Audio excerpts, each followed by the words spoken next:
It's not that important. Calm down. Calm down. You don't need to do that shit. It's not that important. Okay? Oh.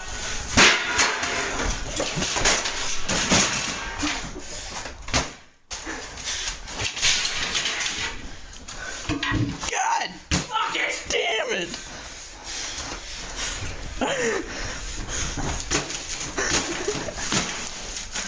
Get the fuck out! Uh-oh! Get it out! Get it out!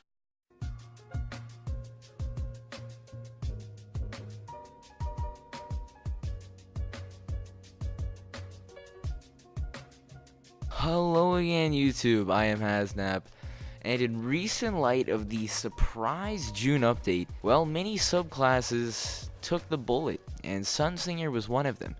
Now, as we all know, Sunsinger reigned with an iron fist on the Crucible, fisting many people with Firebolts in their insane melees and such. And, well, hopefully that is over. But I do not wish to see the Sunsingers die off, and well, to be quite honest, I was curious to see if I could come up with something viable and, well, good for the Sunsinger to use in place of the insane Firebolt Viking funeral build. And this is what I came up with. Now, I do believe it's a very strong build. I think it's very viable, and I think that it has many ways you can switch it out and adaptability for any game mode that you seek, and it has to do with exotics, which aren't that difficult to come by considering 3 of coins. So yeah, let's get right into it.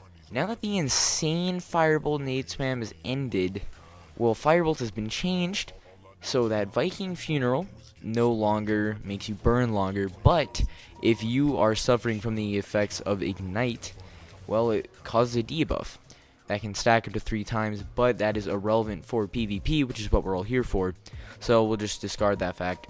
I ended up testing out the debuff effect, and with 1 Firebolt thrown, the debuff makes you a 2-shot, and well, if you throw 2 Firebolts, which only happen to activate a super, well, they're gonna die anyway, so it doesn't really matter.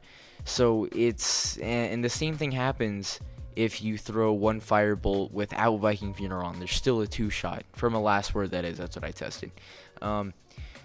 And, you know, that's probably a good gauge, because last word, though, it isn't crazy used. We've all used it, we've all had to deal with it. We kind of get a good, you know, understanding of how that weapon works and its damage output. So, with that in mind, one grenade that I have always considered to be one of the strongest grenades, but was never really used, was the fusion grenade. Now, if you don't know what that is, it's basically a fire sticky grenade.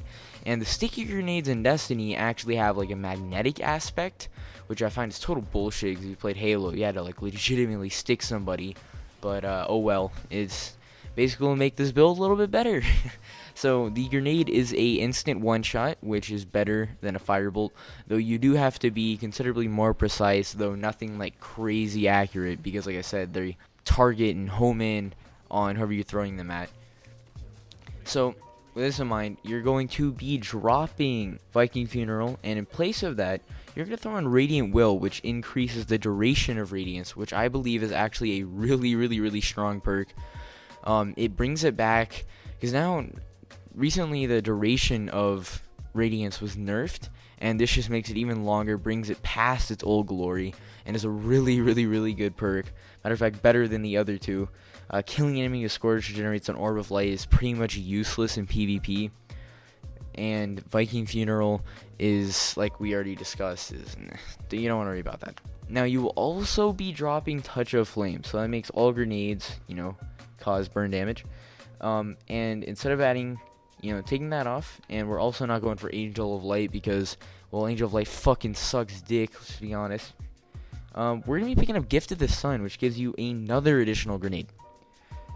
So, one more time, Radiant Will, Gift of the Sun, increased Radiance, increased grenade capacity, you know, 2 grenades, and as I also discussed, you'll be picking up the fusion grenade. So for Trials of Osiris, I recommend using Fireborn, which allows you to self-res, and if you're going to be running, like, basically any other playlist that's on, like, a 3v3 or with revives, I recommend Radiant Skin, because that makes you a freaking tank. Like, it goes a really, really, really long way. 50% damage resistance increase. So it is really effective. So increased damage, increased duration makes you a monster. Now, you also have 2 instant kill grenades, which, like I said, are not very difficult to land.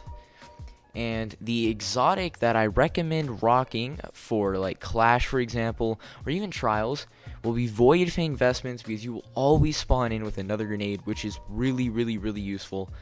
Though if you do have max discipline, I recommend opting for the Claws of Ahamkara, which gives you another melee, which in that case you will be running with 2 melees and 2 grenades, which essentially means you're not going to be running without a melee or a grenade pretty much ever if you offer what I consider the optimal Sunsinger build, if you're considering intellect, discipline, and strength, which is max intellect, or excuse me, max discipline and max strength, because the Sunsingers have always been the strongest in the neutral. But yeah, that is about going to wrap up this video. It's just addressing the grenades, and like I said, I'm not claiming this is the very best build out there. I'm saying that if, well, you're a faithful Sunsinger and you're looking for a new viable build, or if you're just curious, what am I going to have to go up against? I wouldn't be surprised if you see this, at least if you run into me.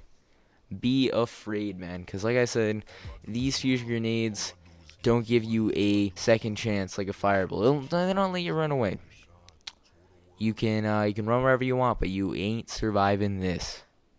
So hopefully you all enjoyed.